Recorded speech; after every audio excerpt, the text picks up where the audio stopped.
Welcome to the Daily Chronological Bible.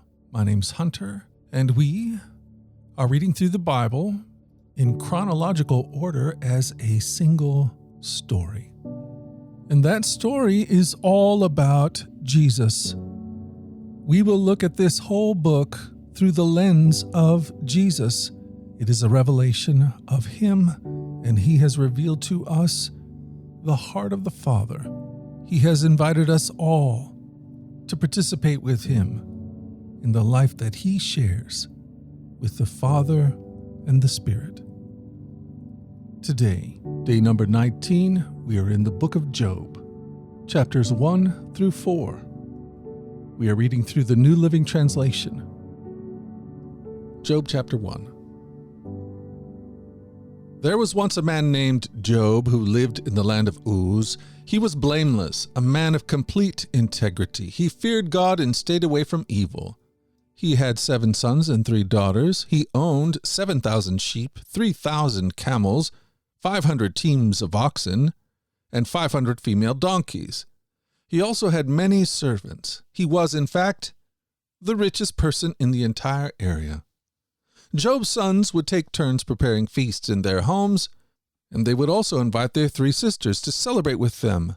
When these celebrations ended, sometimes after several days, Job would purify his children. He would get up early in the morning and offer a burnt offering for each of them. For Job said to himself, "Perhaps my children have sinned and have cursed God in their hearts." This was Job's regular practice. One day the members of the heavenly court came to present themselves before the Lord, and the accuser, Satan, came with them. "Where have you come from?" the Lord asked Satan. Satan answered the Lord, "I have been patrolling the earth, watching everything that's going on." Then the Lord asked Satan, "Have you noticed my servant Job? He is the finest man in all the earth. He is blameless, a man of complete integrity. He fears God and stays away from evil." Satan replied to the Lord, "Yes, but Job has good reason to fear God. You have always put a wall of protection around him and his home and his property. You've made him prosper in everything he does. Look how rich he is. But reach out and take away everything he has, and he will surely curse you to your face." "All right, you may test him," the Lord said to Satan. "Do whatever you want with everything he possesses, but don't harm him physically." So Satan left the Lord's presence. One day when Job's sons and daughters were feasting at the oldest brother's house, a messenger arrived at Job's home with this news: "Your oxen were plowing with the donkeys feeding beside them. When the Sabaeans raided us, they stole all the animals and killed all the farmhands. I'm the only one who escaped to tell you." While he was still speaking, another messenger arrived with this news: "The fire of God has fallen from heaven and burned up your sheep and all the shepherds. I'm the only one who has escaped to tell you." While he was still speaking, a third messenger arrived with this news: "3 bands of Chaldean raiders have stolen your camels and killed your servants. I'm the only one who escaped to tell you." While he was still speaking, another messenger arrived with this news: "Your sons and daughters were feasting in their oldest brother's home. Suddenly, a powerful wind swept in from the wilderness and hit the house on all sides. The house collapsed, and all your children are dead. I'm the only one who escaped to tell you." Job stood up, tore his robe in grief. Then he shaved his head and fell to the ground to worship. He said, "I came naked from my mother's womb, and I will be naked when I leave. The Lord gave me what I had, and the Lord has taken it away. Praise the name of the Lord." In all this, Job did not sin by blaming God. Job 2. One day the members of the heavenly court came again to present themselves before the Lord, and the accuser Satan came with them. "Where have you come from?" the Lord asked Satan. Satan answered the Lord, "I have been patrolling the earth, watching everything that's going on." Then the Lord asked Satan, "Have you noticed my servant Job? He is the finest man in all the earth. He is blameless, a man of complete integrity. He fears God and stays away from evil. and he has maintained his integrity, even though you urged me to harm him without cause." Satan replied to the Lord, "Skin for skin. A man will give up everything he has to save his life. But reach out and take away his health, and he will surely curse you to your face." "All right. Do with him as you please," the Lord said to Satan, "but spare his life." So Satan left the Lord's presence, and he struck Job with terrible boils from head to foot. Job scraped his skin with a piece of broken pottery as he sat among the ashes. His wife said to him, "Are you still trying to maintain your integrity? Curse God and die." But Job replied, "You talk like a foolish woman. Should we accept only good things from the hand of God, and never anything bad?" So in all this, Job said nothing wrong. When 3 of Job's friends heard of the tragedy he had suffered, they got together and traveled from their homes to comfort and console him. Their names were Eliphaz the Temanite, Bildad the Shuhite, and Zophar the Naamathite. When they saw Job from a distance, they scarcely recognized him. Wailing loudly, they tore their robes and threw dust into the air over their heads to show their grief. Then they sat on the ground with him for 7 days and nights. No one said a word to Job, for they saw that his suffering was too great for words. Job 3. At last Job spoke, and he cursed the day of his birth. He said, "Let the day of my birth be erased, and the night I was conceived. Let that day be turned to darkness. Let it be lost even to God on high, and let no light shine on it.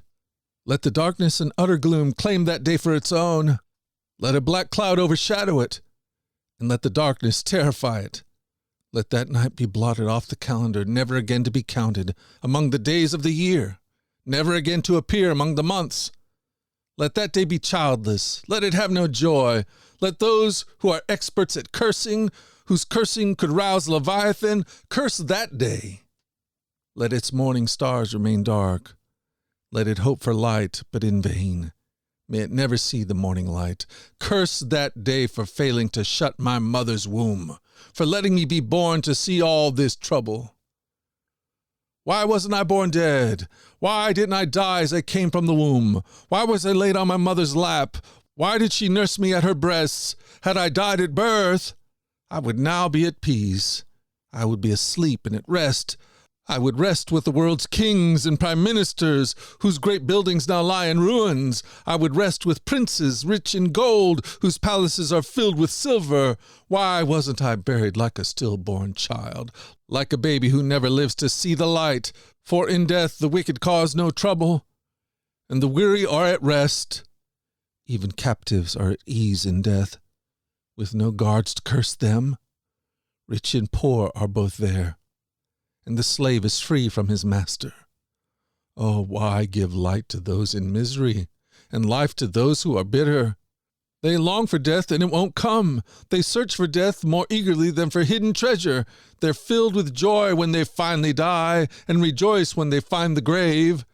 Why is life given to those with no future? Those God has surrounded with difficulties. I cannot eat for sighing. My groans pour out like water. What I always feared has happened to me. What I dreaded has come true. I have no peace, no quietness. I have no rest. Only trouble comes. Job 4. Then Eliphaz the Temanite replied to Job, "Will you be patient and let me say a word? For who could keep from speaking out? In the past you have encouraged many people. You have strengthened those who are weak. Your words have supported those who are falling. You encourage those with shaking knees. But now, when trouble strikes, you lose heart. You are terrified when it touches you. Doesn't your reverence for God give you confidence? Doesn't your life of integrity give you hope?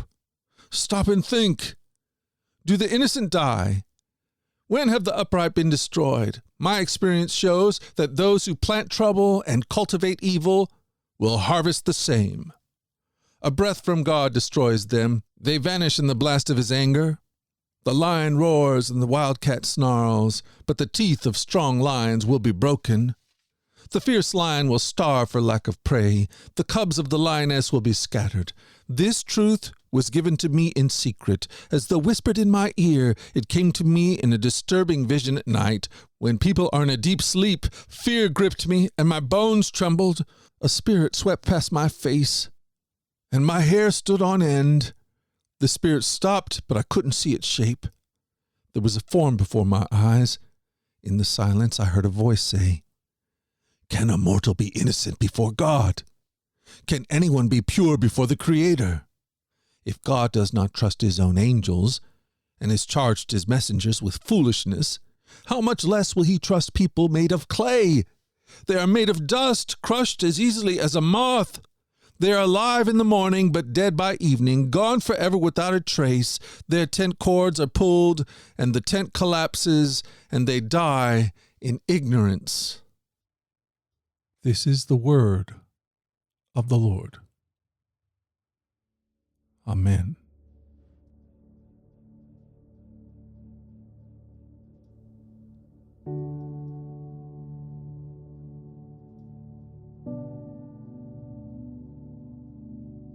Thank you for joining us at the Daily Chronological Bible.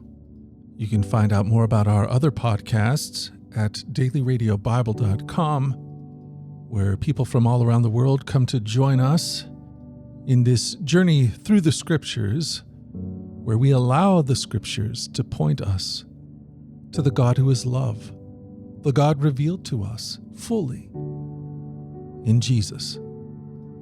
Again, that website is dailyradiobible.com.